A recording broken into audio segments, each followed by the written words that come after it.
Unit 5 Human Physiology. Chapter 14 Breathing and Gaseous Exchange. Chapter 15 Blood, Body, Body Fluids and Circulation. Chapter 16 Excretory Products and their Elimination. Chapter 17 Locomotion and Movement. Chapter 18 Neural Control and Coordination. Chapter 19 Chemical Coordination and Integration. So today we are going to read the chapter 14 Breathing and Gaseous Exchange of gases. The reductionist approach to the study of life forms resulted in increasing use of physico-chemical concepts and techniques. Majority of these studies employed their either surviving tissue model or straightaway cell-free systems. An explosion of knowledge an explosion of knowledge resulted in molecular biology. Molecular physiology became almost synonymous with biochemistry and biophysics. However, it is now being increasingly realized that neither a pure organismic approach nor a purely reductionist reductionistic molecular approach would reveal the truth about biological process or living phenomena. Systems biology makes us believe that all the living phenomena are emergent properties due to the interaction among the components of the system under the study. Regulatory regulatory network of the molecules, supra molecules, assemblies, cells, tissues, organisms, and indeed population and communities each create emergent properties. In the chapter under this unit, major human physiological processes like exchange of gases, blood circulation, locomotion and movement are described in the cellular and molecular terms. The last two chapters point to the coordination and regulation of the body events at the organismic level. Alfonso Corti, 1822 to 1888. Alfonso Corti, Italian and anatomist, was born in 1822. Corti began his scientific career studying the cardiovascular systems of reptiles. However, he turned his attention to the mammalian auditory system. In 1851, he published a paper describing a structure located on the basilar membrane of the cochlea containing hair cells that convert sounds vibration into nerve impulses and the corti organ of corti. He died in the year 1888. So chapter 14, moving toward chapter 14, breathing and exchange of gases. As you have read earlier, oxygen O2 is utilized by the organism to indirectly break down simple molecules like glucose, amino acids, fatty acids, etc. to derive energy to perform various activities.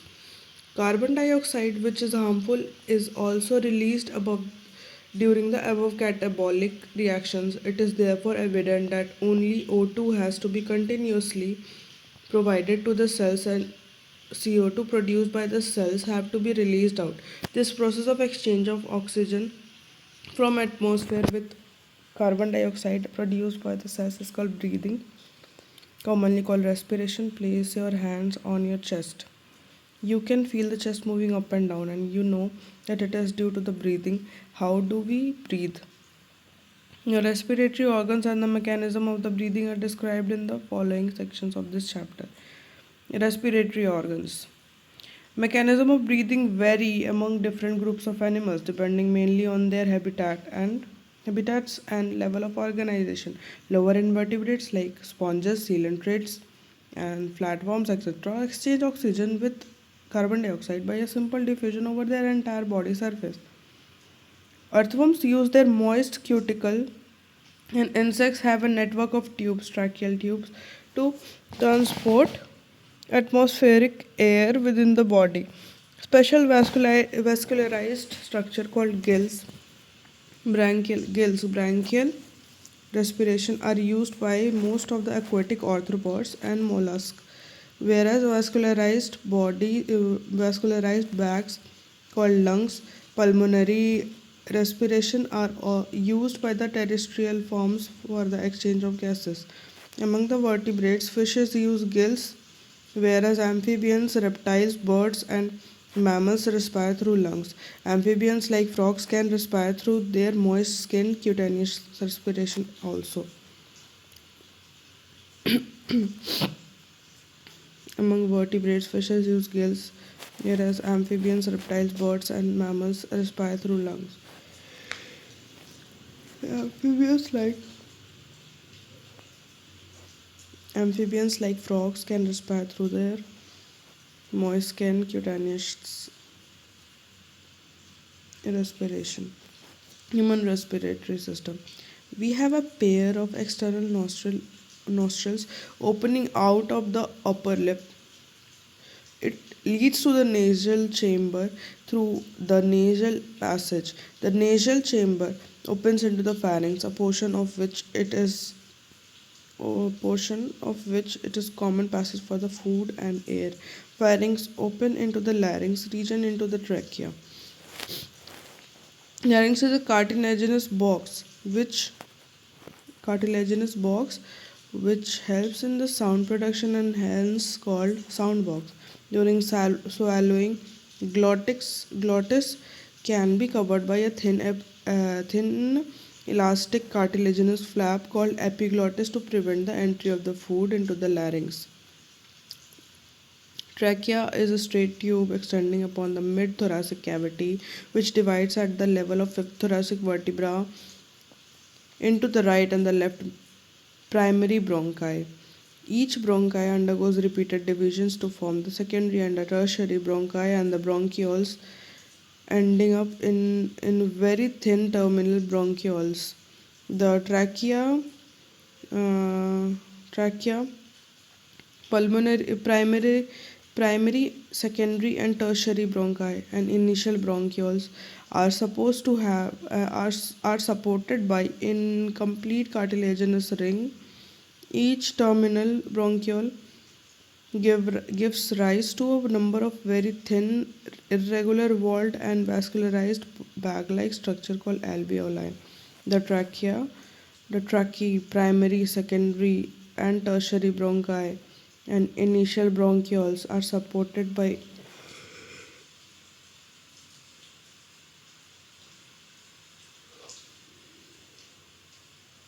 incomplete cartilaginous ring. Each terminal bronchiole gives rise to a thin, irregular, and vascularized bag-like structures called alveoli. The branching network of the bronchi, bronchioles, and the alveoli comprises the lungs. We have two lungs, which the branching network of the bronchi, bronchioles, and alveoli comprises the lungs. We have two lungs, which are covered by the double layered called pleura, with pleural fluid between them. It reduces friction on the lung surface. The outer pleural membrane is on the close contact with the thoracic lining, whereas the inner pleural membrane is in contact with the lung surface. The part starting with the external nostrils up to the terminal bronchioles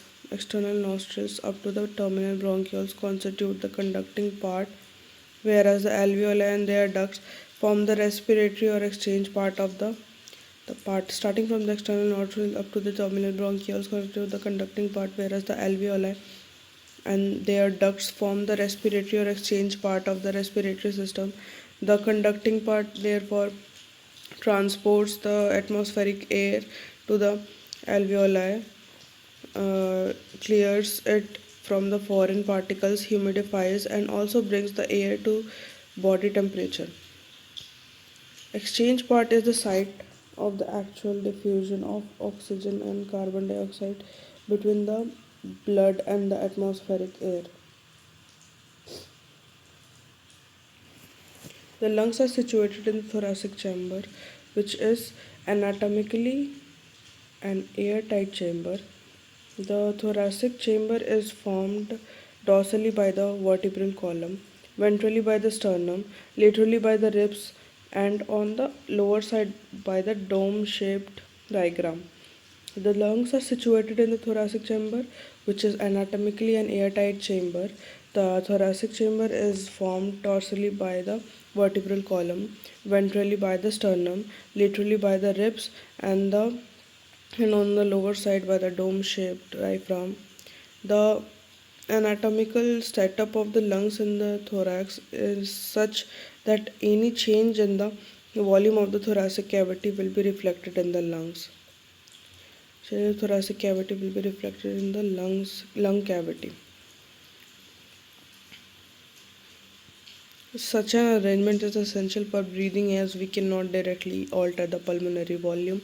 Respiration involves the following steps: breathing, or the pulmonary ventilation, by which atmospheric air is drawn in and CO2 rich alveolar air is released out.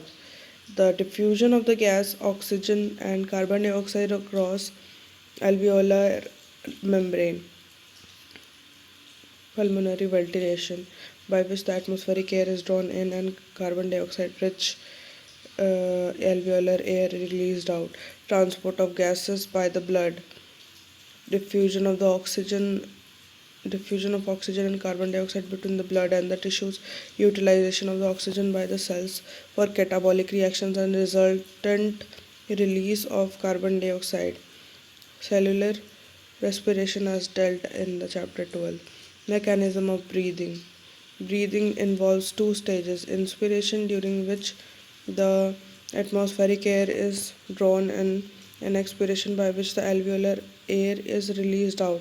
The movement of the air into and out of the lungs is carried out by creating a pressure gradient between the lungs and the atmosphere.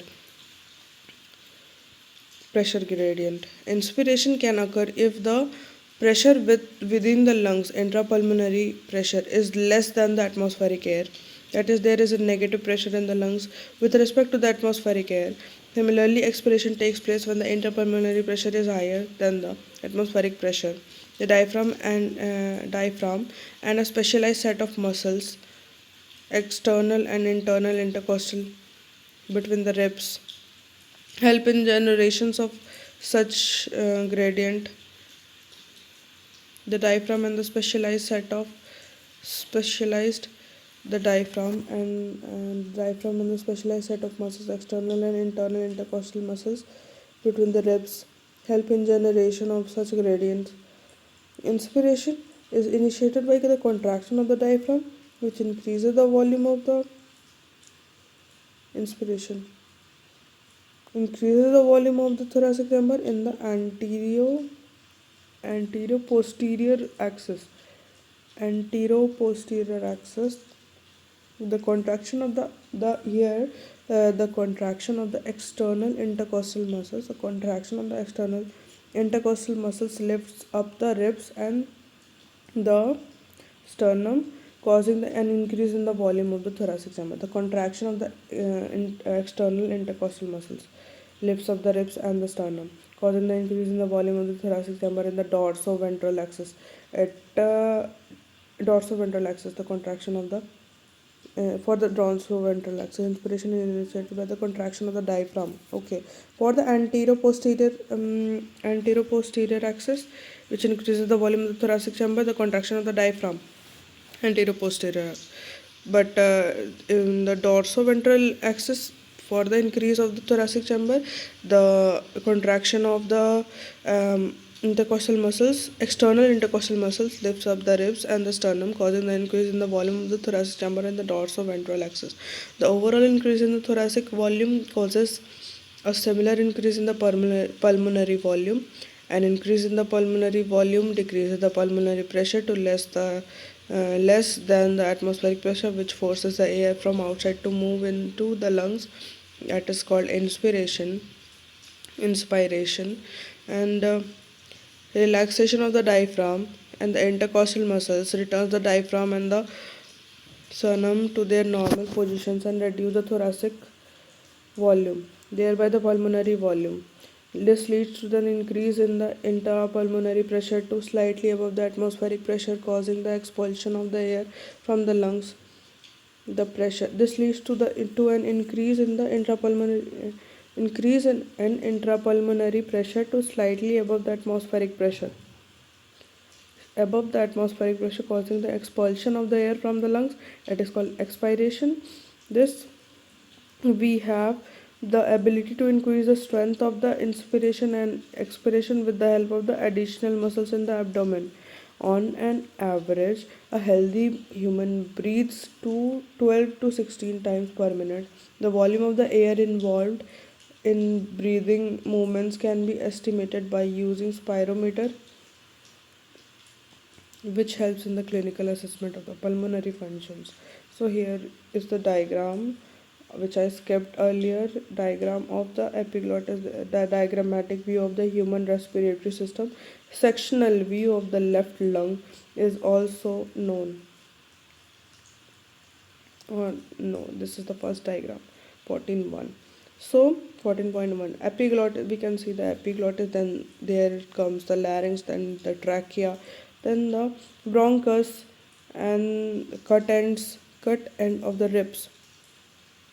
Cut end of the ribs, this is the lungs and heart, and below the dome shaped diaphragm, pleural membrane, pleural membrane, alveoli, pleural fluid inside the pleural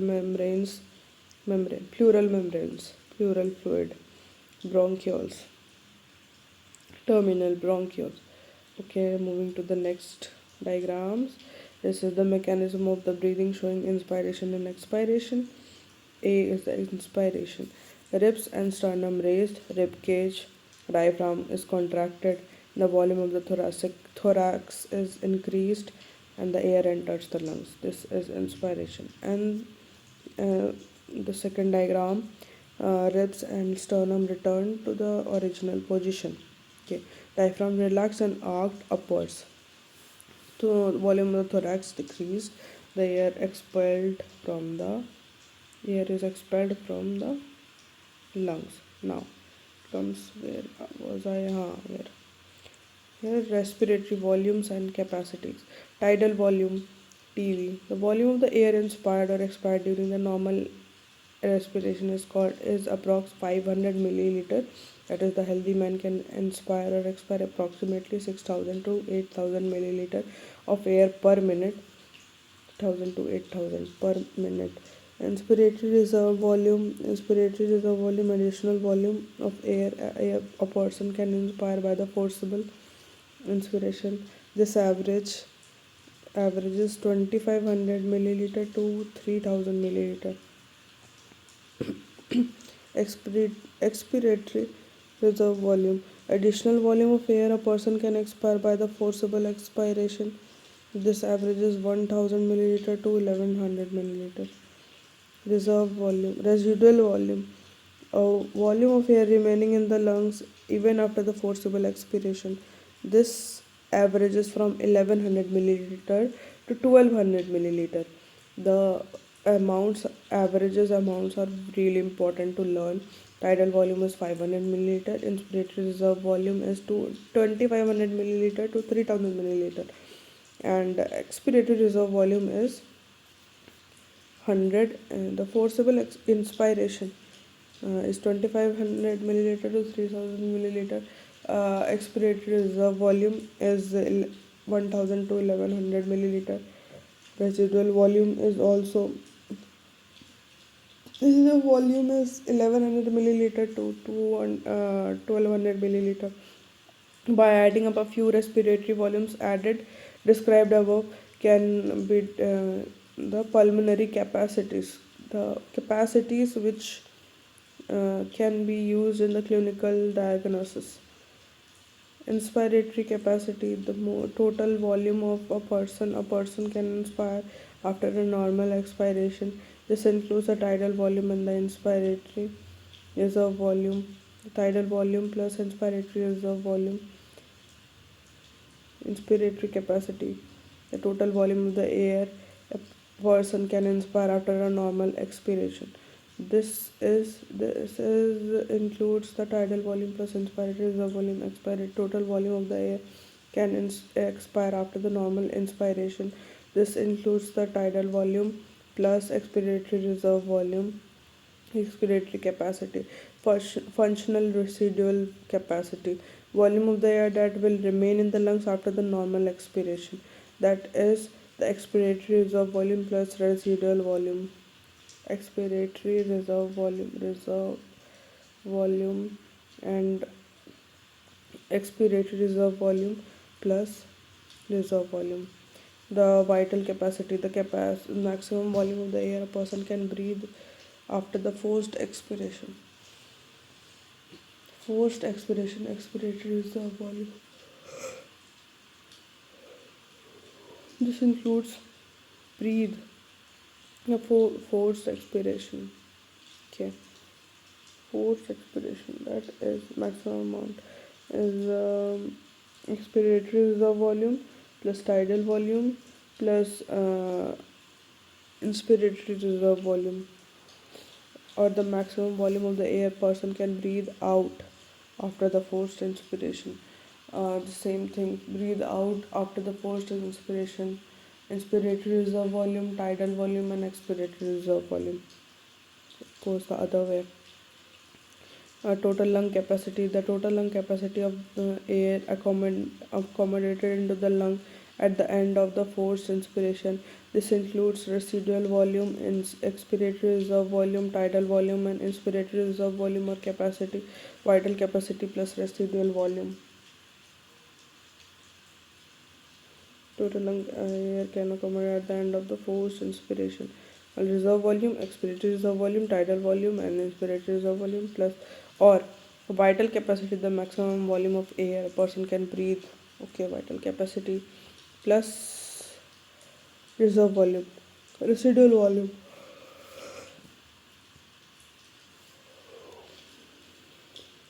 Functional residual capacity, functional volume of air that will remain in the lungs after the normal expiration.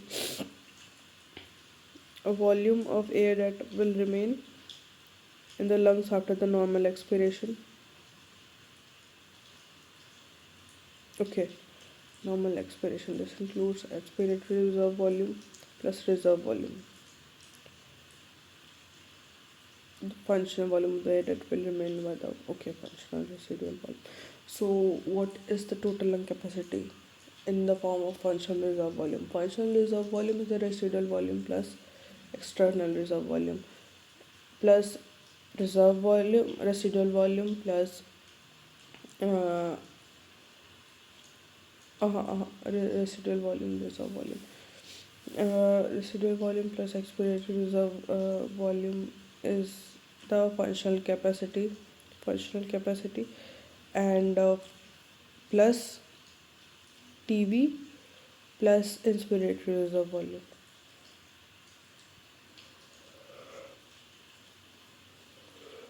Exchange of gases. Alveoli are the primary sites of the exchange of gases. Exchange of gases also occur between the blood and tissues. Oxygen and carbon dioxide are exchanged in these sites of the simple diffusion, mainly based on the pressure or concentration gradient. Solubility of the gases as well as the thickness of the membrane involved in the diffusion are also some important factors that can affect the rate of diffusion. Pressure contributed by the individual gas is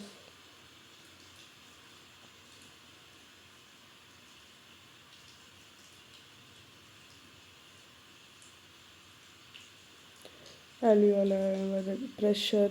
Okay, the pressure or the concentration gradient, solubility of the gases as well as the thickness of the membrane involved in the diffusion of also are also some important factors that can affect the rate of diffusion. Liquidity of the gases as well as the Also, some important factors that can affect the rate of the diffusion. Pressure contributed by an individual gas. Pressure contributed by an individual gas in a mixture of gases is called partial pressure and is represented as the as a partial pressure PO2 for the for oxygen and partial pressure of carbon dioxide for carbon dioxide PCO2. The partial pressures of these two gases at the atmospheric air and the two sides of the diffusion are given in the table 14.1 and in figure 14.3. The data given in the table clearly indicates the concentration gradient of the oxygen from the alveoli to blood and the blood tissues, and similarly partial pressures of the oxygen and carbon dioxide different parts involved in the diffusion in comparison to those in the atmosphere.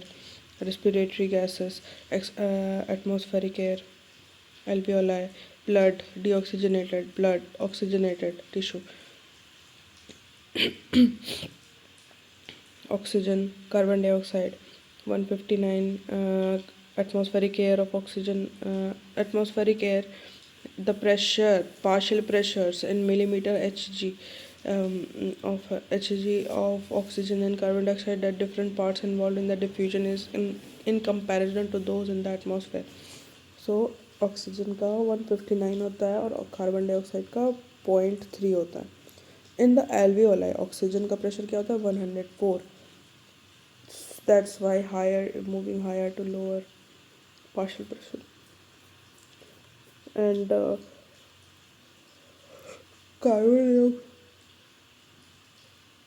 carbon dioxide has 40.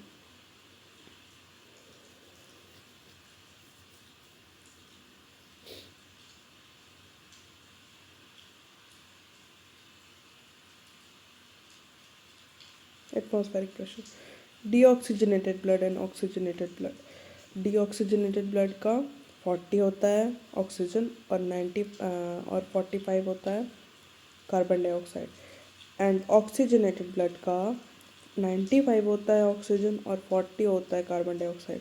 और tissues का होता है oxygen 40 and carbon dioxide 45. So normally partial pressure of carbon dioxide is more in the tissues 45 and oxygenated में 40 होता है और ये 40 जो होता है वो जाता है टिश्यूज़ के पास, तो ये 45 हो जाता है यूज़ होकर डीऑक्सीजनेटेड बन जाता है और इसका ऑक्सीजन जो ले लेता है वो लोग तो उसको 95 से 40 कर देता है ब्लड को. ओके. एंड एल्वियोलाई में प्रेशर ऑफ ऑक्सीजन 104 होता है और कार्बन डाइऑक्साइड 40 होता है. तो वहीं पे डीऑक्सीजनेटेड ब्लड जाता है तो आप बाहर से अंदर ऑक्सीजन तो आता है इसीलिए क्योंकि वो 159 बाहर का होता है, अंदर 104 होता है. ठीक है. और इसको और डीऑक्सीजनेटेड ब्लड को 40 से 95 कर देता है और 45 से 40 कर देता है कार्बन डाइऑक्साइड क्योंकि कार्बन डाइऑक्साइड बाहर जाता है. फिर से वही होता है कि टिश्यूज़ के पास जाता है और फिर टिश्यूज़ के पास जाता है ये ऑक्सीजनेटेड ब्लड और ये 95 से 40 कर देता है टिश्यूज़ इसको और फिर कार्बन डाइऑक्साइड को 40 से 45 कर देता है क्योंकि कार्बन डाइऑक्साइड देता है. फिर ये एल्वियोलाई के पास फिर जाता है. It's a cycle comparison to the atmospheric pressure just like this. Okay.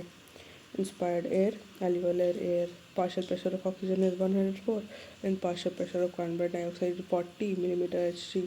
alveolus के बारे में बात कर रहे हैं. Expired air. ओके. पहले इंस्पायर्ड एयर, फिर यहाँ पे ऑक्सीजन अंदर जा रहा है और कार्बन डाइऑक्साइड बाहर निकल रहा है because of the pressure gradient created. Okay. The pulmonary artery से डीऑक्सीजनेटेड ब्लड आ रहा है, ऑक्सीजन यहाँ पे जा रहा है इसके पास और ये पल्मोनरी वेन से oxygenated blood. So heart is the motor, you know the function of the heart. So pulmonary vein से फिर जा रहा है और लेफ़्ट एट्रियम में और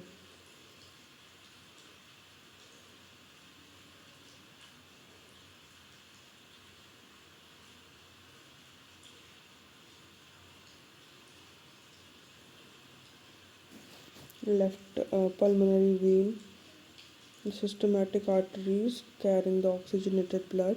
तो ऑक्सीजनेटेड ब्लड में ऑक्सीजन 95 मिलीलीटर एच डी होता है और carbon dioxide 40 millilitre H D होता है। और जो टिश्यूज होता है वो उसमें कार्बन डाइऑक्साइड 45 होता है और ऑक्सीजन 40 होता है।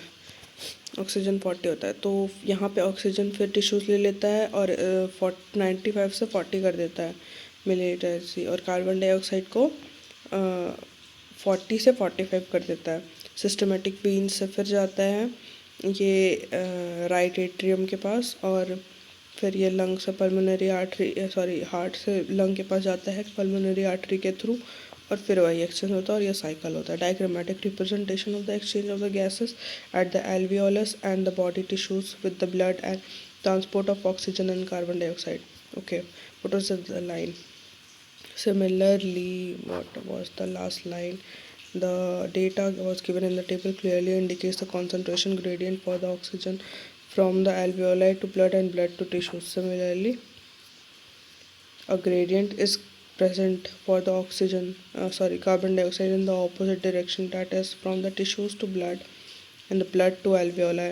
As the solubility of the carbon dioxide is 20 to 25 times higher than that of the oxygen, the amount of carbon dioxide that can diffuse through the diffusion membrane, but per unit difference the partial pressure is much higher compared to that of the oxygen. The diffusion membrane is made up of three major layers. Here, partial pressure of the diffusion membrane is made up of three major layers, namely thin squamous epithelium of an.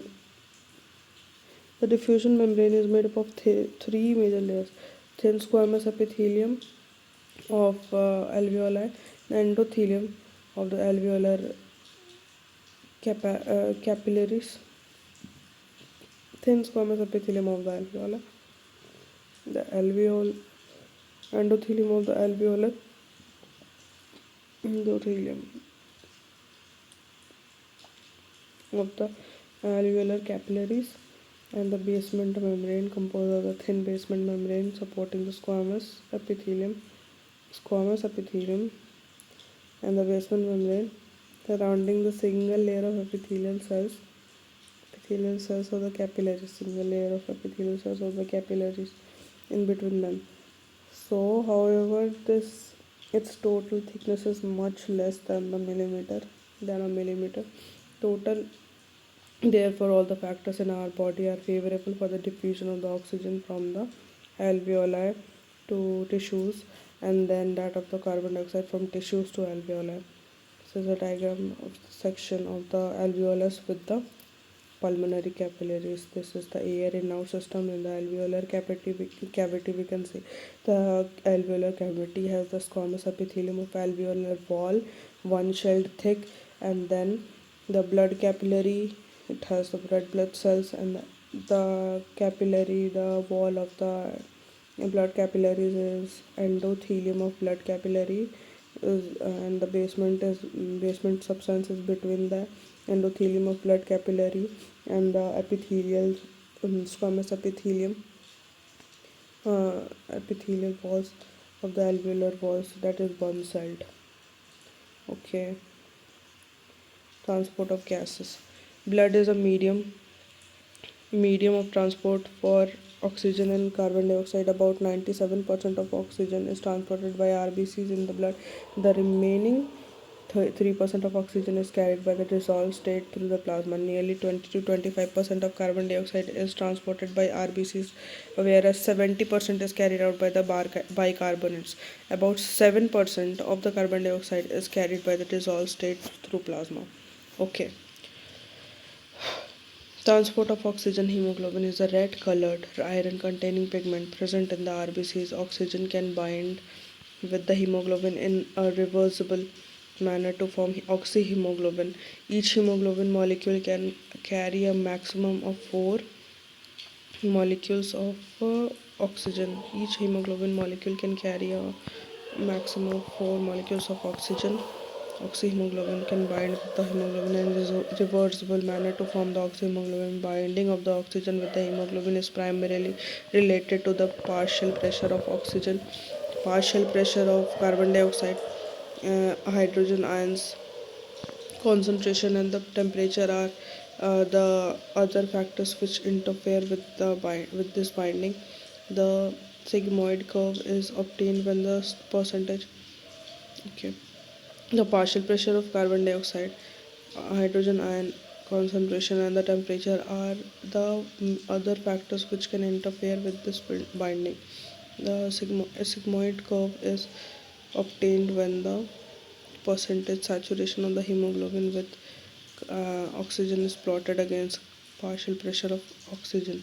This curve is called the oxygen dissociation curve and is highly useful in studying the effects of the factors like partial pressure of CO2. Oxygen dissociation curve. It is highly useful in studying the effect of the factors like partial pressure of carbon dioxide, H plus concentration, etc., on binding oxygen with hemoglobin. In the alveoli, where there is high partial pressure of oxygen, low carbon dioxide pressure, partial pressure of carbon dioxide, lesser H plus concentration, and lower temperature. The factors are all favorable for the formation of oxyhemoglobin. Lower temperature, lesser H plus concentration. That is basic.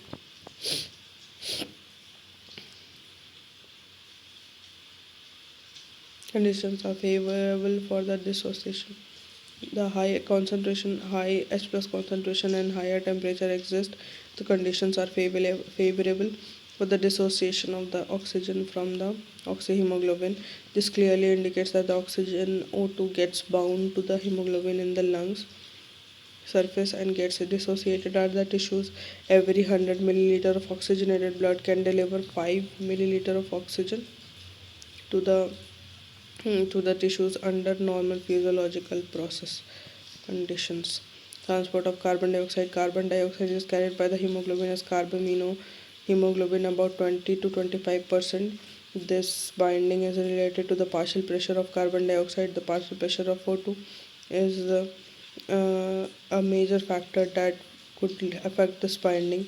When the carbon dioxide is high, partial pressure of carbon dioxide, and the partial pressure of oxygen is low, as in the tissues, more binding of the carbon dioxide occurs, whereas the partial pressure of carbon dioxide is low and the partial pressure of oxygen is high, as in the alveolar dissociation of carbon dioxide from the carbamino and hemoglobin takes place. That is, the carbon dioxide which is bound to the hemoglobin, which is bound to the hemoglobin from the tissues is delivered to the alveoli. The RBCs contain a very high concentration of enzyme, carbonic anhydrase and minute quantities of the same is present in the plasma too.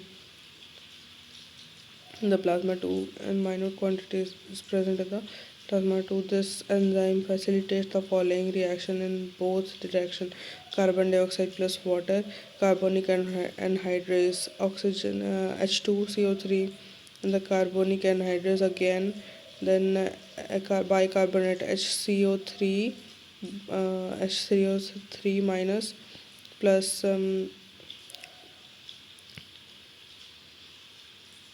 H plus. There is more H plus in the uh,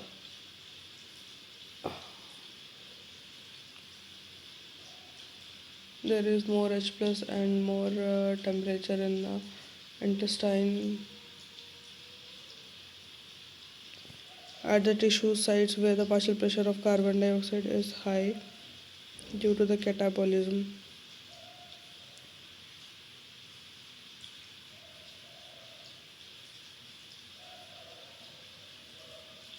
Carbon dioxide diffuses into the blood, RBCs, and plasma and forms bicarbonate and H plus at the alveolar site where the carbon dioxide is low. Partial pressure of carbon dioxide is low, the reaction proceeds in the opposite direction, leading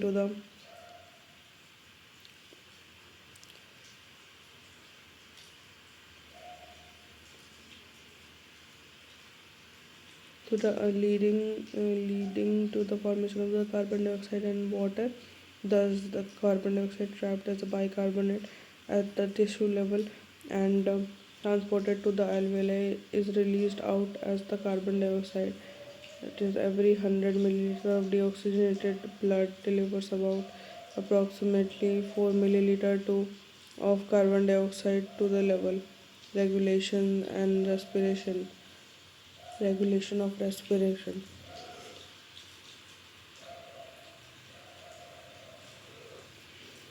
Human beings have a significant ability to maintain and moderate the respiratory rhythm to suit the demands of the body tissues. Body tissues. Okay. This is done by the neural system. This is done by the neural system. The specialized center present in the medulla region of the brain has the respiratory rhythm center is primarily responsible for this regulation medulla region of the brain. The another center present in the pons region of the brain called the pneumotaxic center can moderate the functions of the respiratory rhythm center. Neural signal from this center can reduce the duration of the inspiration and thereby alter the respiratory rate. A chemosensitive area is situated adjacent to the rhythm center, which is highly sensitive to carbon dioxide and hydrogen ions. Increase in these substances can activate the center, which in turn can signal the rhythm centers to make the necessary adjustments in the respiratory process by which these substances can be eliminated. Okay, there are three centers. One is the okay, reading from the beginning. This is done by the neural system. Human beings can have a significant ability to maintain and moderate the respiratory rhythm to suit the demands of the body. Okay, and regulation to suit the demands of the body tissues. This is done by the neural system, a specialized center. This is done by the specialized center present in the medulla region of the brain called the respiratory rhythm center is primarily responsible for this regulation. Another center present in the pons region. Okay, a center present in the pons region. Another center present in the pons region of the brain called the pneumotaxic center can moderate the functions of the respiratory rhythm centers. Neural signal from this center can reduce the duration of the inspiration and thereby alter the. Okay, another center present in the pons region of the brain called the pneumotaxic center can moderate the function of the respiratory rhythm center. Neural signal from this center can reduce the duration of the inspiration and thereby alter the respiratory rate. The chemosensitive area is situated adjacent to the rhythm center, which is highly sensitive to the carbon dioxide and the hydrogen ions. The increase in these substances can activate this center, which in turn can signal the rhythm center to make the necessary adjustments in the respiratory process by which these in the क्या है in these substances can turn the signal rhythm to make the necessary adjustment in the respiratory process by which these substances can be eliminated. Receptors associated with the aortic arc and the carotid artery also can recognize the changes of the carbon dioxide and H plus concentration and send necessary signals to the rhythm centers. Okay, for remedial actions. Everything goes on the rhythm center, which is located in the medulla regions. Pons region has a pneumotaxic center, which can moderate the function of the respiratory system. Neural signals can reduce the duration of the, thereby alter the respiratory rate, the chemosensitive area situated in the rhythm. Chemosensitive area, the rhythms at the medulla, which is highly sensitive. Okay. The role of the oxygen is regulation of the The role of the oxygen is the regulation of the respiratory rhythm is significant in insignificant. Is quite insignificant. Oxygen in the regulation is quite insignificant. Oxygen का उतना role नहीं है. Disorders of the respiratory system. Asthma is the difficulty of breathing causing wheezing due to the inflammation of the bronchi and bronchioles. Here, the inflammation caused in the bronchi and bronchioles. So, wheezing caused by the inflammation.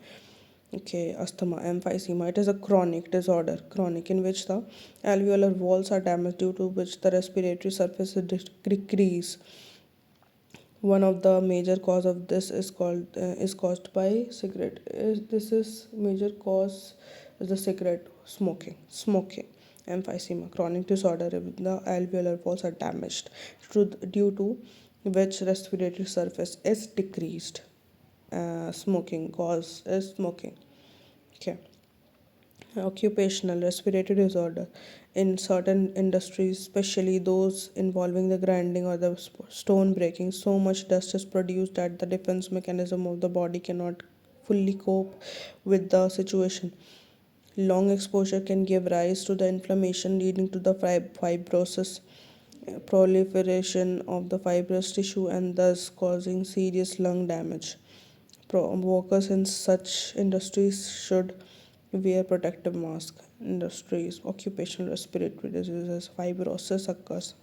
Okay, the grinding or the stone breaking industries. Right. Summary: cells utilize the oxygen for the metabolism and produce energy, along with the substances like carbon dioxide, which is harmful. Which is harmful. Okay. Animals have evolved during the mechanism for the transport of the oxygen to the cells and for the removal of the carbon dioxide from there. We have well developed respiratory system comprising two lungs and associated air passage to perform this function. The first step in respiration is breathing, by which the atmospheric air is taken in, inspiration, and the alveolar air is released out, expiration. Exchange of the oxygen and the carbon dioxide between the deoxygenated blood and the alveoli. Transport of these gases. Transport of these gases throughout the body by the blood. Exchange carbon dioxide and oxygen between the oxygenated blood and tissues, and utilization of the between the oxygenated blood and the tissues, and utilization of the oxygen by the cells. Cellular respiration are the other steps involved. Inspiration and expiration are carried out by creating pressure gradients between the atmosphere and the alveoli with the help of the specialized muscles, intercostals and diaphragms. Volumes of air involved in these activities can be estimated with the help of spirometer and are of the clinical significance.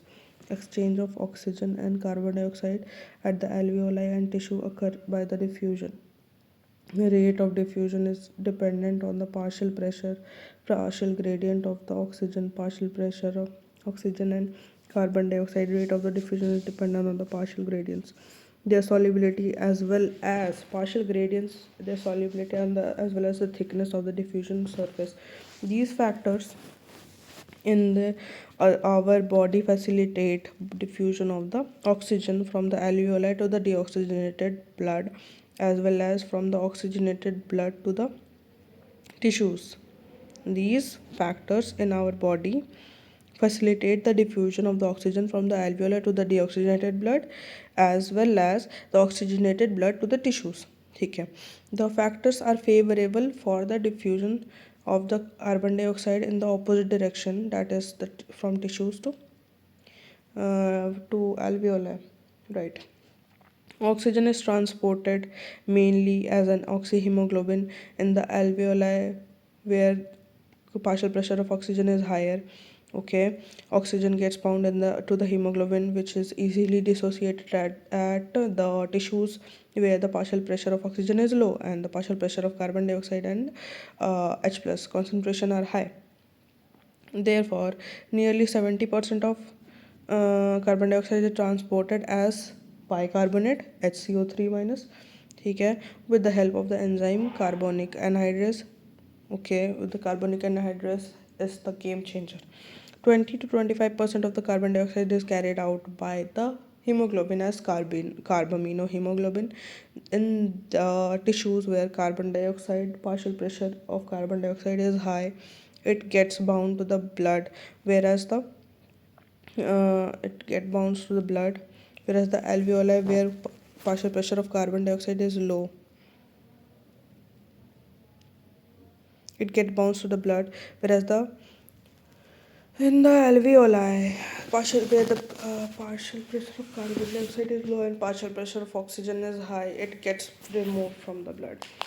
Respiratory rhythms is maintained by the respiratory center in the medulla region of the brain, and a pneumotaxic center is present in the pons region of the brain, and a chemosensitive area in the medulla can alter the respiratory rhythms.